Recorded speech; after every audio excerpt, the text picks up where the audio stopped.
For months she parked in his driveway like it was her right, until he called the tow truck twice. What happened next? A downfall so public, the entire neighborhood watched. Reggie Carter was a patient man. He had to be. He spent his days managing a classroom full of middle schoolers in Lakeland, Florida, trying to make science exciting for kids who cared more about their phones than the periodic table. He had a system, a rhythm to his life, and he liked it that way. His home was his sanctuary, a modest but well-kept single-story brick house, with a neatly trimmed lawn, a driveway just big enough for his car and the occasional visitor. It was not much, but it was his, a place where he could unwind, grade papers, and watch the game in peace, until Blythe Vanderholt decided his driveway was hers. It started small. The first time Reggie saw her silver Lexus RX sitting in his driveway, he figured it was a mistake. Maybe she had guests over and they needed to shuffle cars around. No big deal, he let it go. But then it happened again and again. At first Blythe always had a reason. She was just running inside for a second or dropping something off. She would flash a tight-lipped smile, a dismissive wave of her manicured hand, and that was supposed to be enough. Reggie did not like it, but he was not the type to make a fuss over nothing, until the day he came home from work tired, hungry, and ready to collapse on the couch, only to find her Lexus parked dead center in his driveway again. This time there was no one in sight. Reggie took a deep breath, exhaled through his nose, and knocked on Blythe's door. She answered with the kind of expression that made it clear she already knew why he was there. "Reggie, what is wrong?" she asked, feigning surprise, her tone dripping with condescension. Reggie nodded toward his driveway. "Your car is in my spot again." Blythe blinked as if the thought had never occurred to her. "Oh, I was just, well, I had a delivery and the driver needed room to back out." She smiled like that explanation should have ended the conversation. "You do not mind, do you?" "I do actually." Reggie kept his voice calm. "I need you to stop parking in my driveway." Blythe sighed dramatically. "Well, I live right next door, Reggie. It is not like I am parking on some stranger's property. You are parking on mine." Blythe scoffed, rolling her eyes. "Are you really that bothered by a car sitting there for a few minutes?" "It is not a few minutes. It keeps happening," Reggie said, crossing his arms, "and I need it to stop."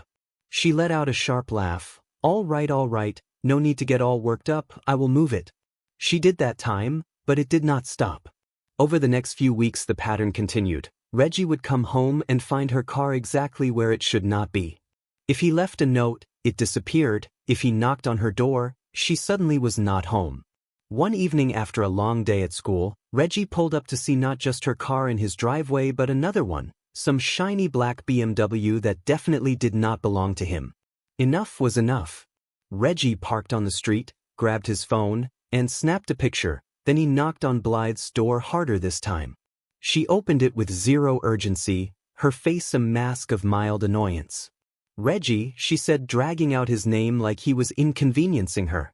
"Whose car is that?" he asked, pointing toward his driveway. "Oh, that is my friend's," she said breezily. "We were having a little get-together and while you were not home, thought it would not matter." "It does matter," Reggie said, his patience thinning. "This is not a parking lot, Blythe. This is my home." She folded her arms, tilting her head like he was the unreasonable one. "Well, you should have said something earlier. I would have moved it." Reggie clenched his jaw, inhaling slowly. "I am saying something right now. Move the car." Blythe rolled her eyes but finally stepped inside to call her friend. Reggie waited 10 minutes, 15. At 20 minutes he was done waiting. He walked back to his own house, sat on his couch, and started looking up the number for the local towing company. But this was just the beginning. Reggie was not the type to stir up drama. He lived his life quietly, minded his business, and gave people the benefit of the doubt. But Blythe Vanderholt had officially crossed the line. The next morning he left early for work but not before calling the homeowner association. He did not expect much. Homeowner associations were notorious for siding with the people who had the most influence, and Blythe, she was practically royalty on the board. But he figured it was worth a shot. The response was exactly what he expected. "Sir, unless there is physical damage to your property, we really do not get involved in neighbor disputes," the bored-sounding woman on the other end said. "Have you tried speaking with her?" Reggie sighed. "That is all I have been doing." "Well, we can send a courtesy email, but that is about it." "A courtesy email? Yeah, that would teach her." But Reggie was not going to waste his energy arguing. He thanked the woman and hung up. If the homeowner association was not going to do anything, he would handle it himself. He left one last note on Blythe's windshield that morning, big bold letters, "Do not park here again." But when he came home that evening, the note was gone. Her Lexus RX was not only in his driveway again but parked at an angle like she did not even care.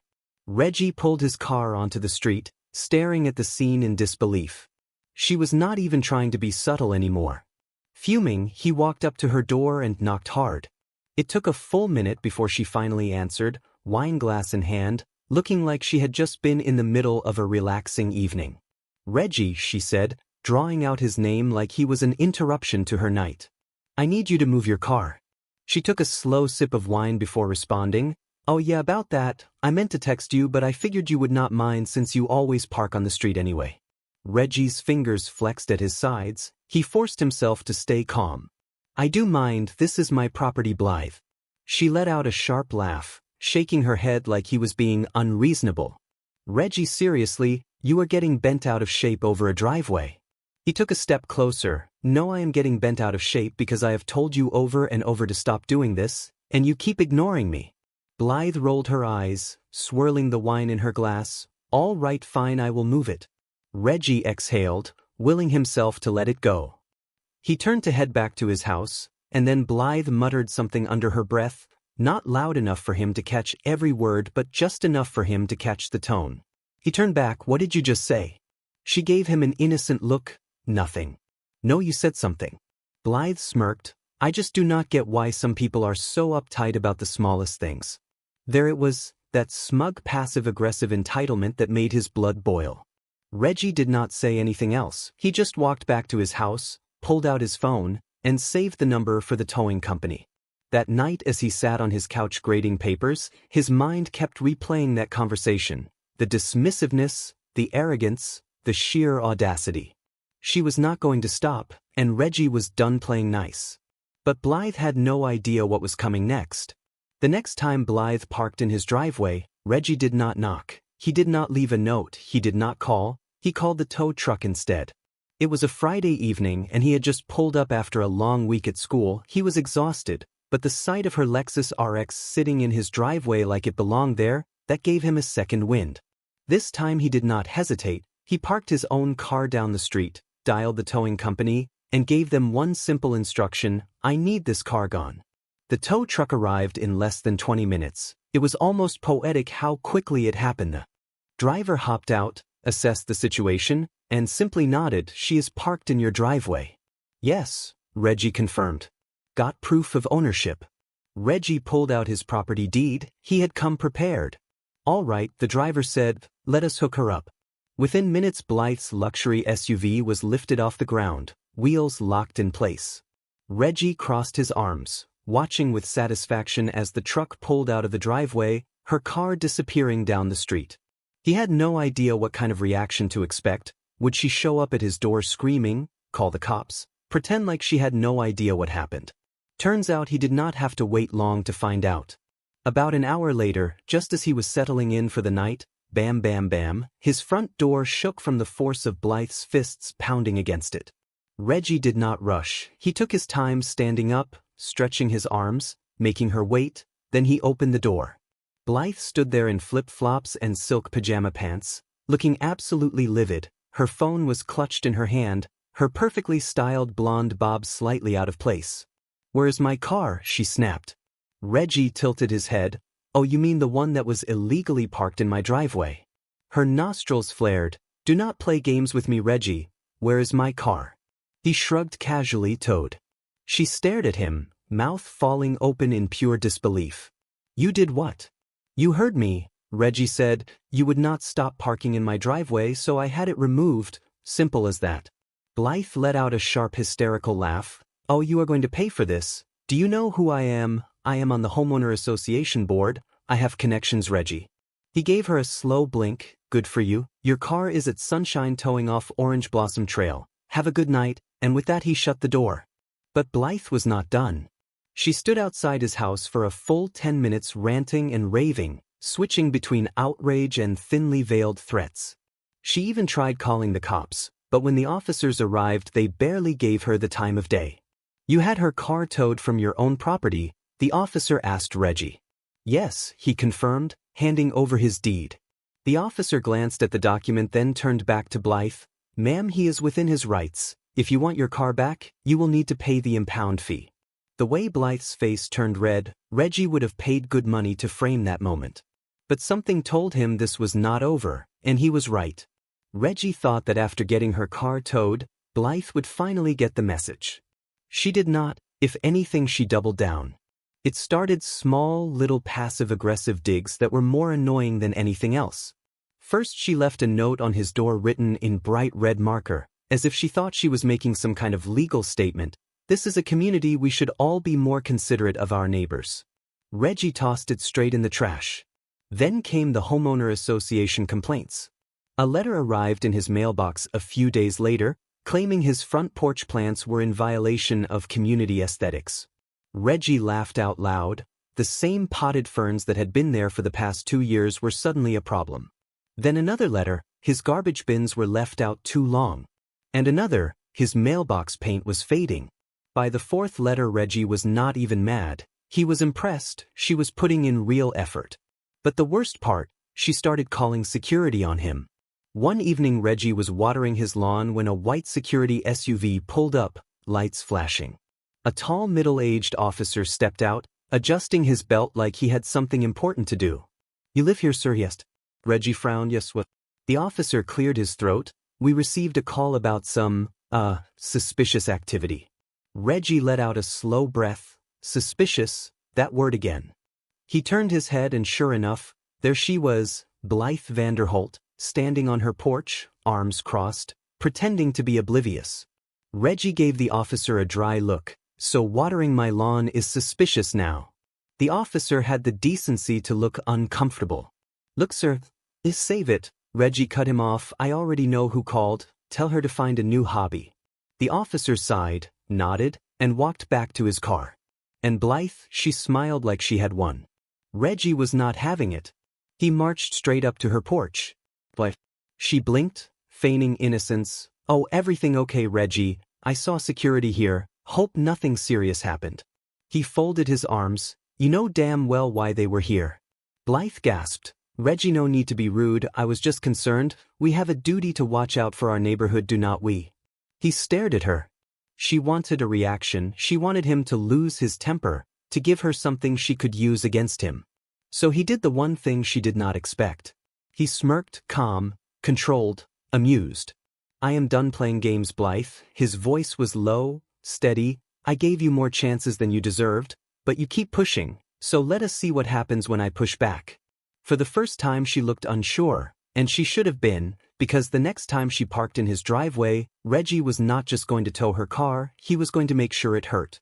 And Blythe had no idea what was coming. Reggie did not have to wait long. Just 1 week later, on a Saturday afternoon, he pulled into his street, whistling to himself after a good morning at the gym, only to see Blythe's Lexus RX parked dead center in his driveway again. Not only that, it was blocking his garage, it was bold, disrespectful, and this time his entire family was on the way over for a cookout. Reggie sat in his car for a moment just staring, then he put it in park, stepped out and made one call. "Hey, this is Reggie Carter," he said, voice calm. "I need a car towed, same location as last time." The dispatcher chuckled. "Let me guess, same car too." "You got it. We will be there in 15. Reggie smiled. This time Blythe was going to learn. He grabbed his folding chairs from the trunk and sat right on his porch, arms crossed, waiting. Minutes later the tow truck rolled up, fast, efficient. These guys were not playing around. The driver stepped out, adjusting his gloves. "We doing this again?" "Looks like it," Reggie said, gesturing to the car. The guy shook his head, smirking. "Some people never learn."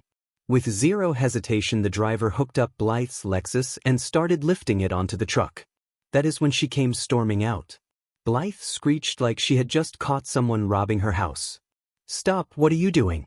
Reggie leaned back in his chair, sipping from his water bottle like he had all the time in the world. The tow driver did not even look at her, he was already strapping the wheels down. Blythe marched up to Reggie, eyes blazing. "You called the tow truck again?" He arched an eyebrow. You parked in my driveway again. Her hands balled into fists. I have guests over, there was no street parking. Reggie tilted his head. Not my problem. She let out a frustrated growl. You are being petty, Reggie. I told you I would have moved it. He sighed, casual, relaxed. See, here is the thing, Blythe. You have told me that before, and yet here we are. Her face turned a shade of red that bordered on medical emergency. You do not understand what you are doing, she hissed. I have connections. I can make things very difficult for you. Reggie laughed, actually laughed. Oh, Blythe, he said, shaking his head. I do not think you understand what is happening here. He gestured toward the tow truck. Your car, it is already gone. She whirled around and sure enough, the Lexus was halfway down the street. She let out a piercing shriek. You are going to regret this, she snapped. Reggie stood up slowly, dusting off his jeans. No, Blythe, you're... She stood there seething as he turned and walked inside, just as his family started arriving, and as they greeted him at the door, laughing, hugging, catching up, Blythe stood on her porch alone. But she was not done yet, and Reggie knew it. The second tow should have ended things, but Blythe, she was not the type to take a loss quietly. She wanted revenge, and this time she wanted the whole neighborhood to watch. By Monday morning, Reggie was the villain, at least that is what Blythe wanted people to believe. The homeowner association board, her friends, sent out a community-wide email about the recent neighborly disputes that had escalated unnecessarily. The wording was carefully crafted, passive-aggressive but vague, making it seem like Reggie was the one causing trouble. Then the flyers started appearing, yes, flyers, printed, laminated, and taped to every mailbox on the street. Is this the kind of community we want? Do we tow our neighbors instead of talking to them? It was laughable. Reggie yanked the one off his own mailbox and shook his head. She was really doing all this over a driveway. But the best part, nobody was buying it. Blythe had pushed her luck one too many times. The morning after her latest stunt, Reggie's phone lit up with messages, neighbors, parents from the school, even a few homeowner association members who were not in Blythe's pocket. Hey man, saw the flyer, what the hell is wrong with her? We all know she is a nightmare. She tried to fine me $200 last year for a wind chime. If she parks in your driveway again, I will split the tow fee with you. Reggie chuckled at that last one. The best part, he did not even have to defend himself. People had seen her antics for years, the unnecessary complaints, the fines, the power trips, and now that she was embarrassing herself so publicly, they were turning on her. Then came the homeowner association meeting. Normally Reggie did not bother going, but this time he had a front row seat. He walked in, arms crossed, and took a seat right across from Blythe. She refused to look at him. The meeting started with the usual nonsense, budget talk, landscaping updates, a reminder about trash bin placement. Then one of the board members cleared his throat. We need to address a complaint that has been filed regarding misuse of private property. Reggie leaned back waiting. Blythe sat up straighter. She was ready to play the victim. But the board member kept going. The complaint is against Blythe Vanderholt. Reggie did not even hide his grin. Blythe's head snapped toward the board. Excuse me. A few members shifted uncomfortably. One of them, a woman in her 60s, sighed. Blythe, we have had multiple reports of you harassing residents and using homeowner association resources for personal grievances. Blythe's jaw dropped. That is ridiculous, I am the one being harassed. But the board member kept reading. We have reviewed several complaints including misuse of security calls, unauthorized homeowner association communications, and retaliatory actions against residents. Blythe turned to the board, eyes wide. You are taking his side. The woman shook her head. We are taking the side of the community. Blythe opened her mouth, but she had nothing to say. She looked around the room, trying to find support but found none. She was not in control anymore, and for the first time, she knew it. But Reggie was not done watching her fail. Blythe was losing control and she knew it. For years she had acted like a queen in the neighborhood, using the homeowner association to twist the rules her way. But now her power was slipping and she was desperate to hold on to anything to get it back. That is when she made her final mistake. 2 days after the homeowner association meeting, Reggie was pulling into his driveway when he noticed something strange. His trash cans were missing, not knocked over, not pushed to the side, just gone. He stepped out of his car looking around the street, and then he saw them behind Blythe's house, stacked neatly like she had taken them on purpose. Reggie laughed out loud. This woman had tried emails, flyers, security calls, and homeowner association warnings, and now she was stealing trash cans. It was sad, but Reggie was not going to ignore it. He pulled out his phone, took a few clear photos, then calmly walked up to her front door. Knock knock. No answer. Reggie knocked again, harder. After a long pause, the door slowly opened and there she was. Blythe looked different, no proud face, no fake smile, just tired like she already knew she had lost. Reggie held up his phone. You want to tell me why my trash cans are in your backyard? She crossed her arms. I do not know what you are talking about. Reggie let out a low laugh. Blythe, I have pictures, let us not play games. She stared at him, silent. You have lost, he said simply. You cannot find me, you cannot call security, the homeowner association is not helping you, and now you are out here stealing trash cans like a crazy person. Blythe's eyes showed something sharp, but she did not speak. Reggie took a step closer, calm, strong, not upset. You have spent months trying to make my life hard, but now, he pointed to her quiet, dark house, seems like you are the one who is unhappy. She swallowed hard, her lips tight, then without saying a word, she closed the door. Reggie smiled. That was the smartest thing she had done all year. But there was still one last part of fairness left. The next morning, Reggie sent a real complaint to the homeowner association, this time against Blythe. The proof was strong, bad behavior reports from many neighbors, fake security calls, fake homeowner association emails, and now stealing. By the end of the week, the board had no choice but to do something. Blythe Vanderholt was kicked out from the homeowner association board, her power gone, her control finished. And the best part, she never parked in Reggie's driveway again. Because some people only learn when everything is taken away. Blythe never spoke to Reggie again, not one word, no angry looks, no proud little smiles, no silly complaints about his plants or his trash cans. She stayed away from him completely, and honestly, that was the best result he could have hoped for. For the first time in months, Reggie could pull into his driveway without a problem, no cars blocking him, no notes left on his door, no crazy homeowner association warnings, just peace. But the neighborhood was not done talking. Blythe's fall had become a local story. The woman who once acted like she ruled the homeowner association had been kicked out of her own place of power. People who had never spoken up before suddenly found their voices. She fined me $75 for leaving my bike on my porch once. She called security on my nephew because he wore a hoodie. I have lived here for 10 years and I have never seen her actually help anyone. Reggie realized something. She had been a problem long before she came after him. He just happened to be the first one who stood up to her. And when he did, the whole community followed. But payback was not done with Blythe yet. A few months later, a for sale sign popped up in her yard. She was moving. Some said it was because she was ashamed, others said she had too many people angry at her to feel okay staying. Reggie did not care why. When the moving trucks finally pulled away, he stepped onto his porch, took a deep breath, and let it all sink in. The fight was over, and he had won. The lesson: some people think they can push others around forever. They think they can get away with being selfish, tricky, and completely mean, because no one ever stops them. But one day they mess with the wrong person, and when that person stands up, the whole world watches them fall. If you enjoyed this story, do not forget to subscribe. There is always more where that came from.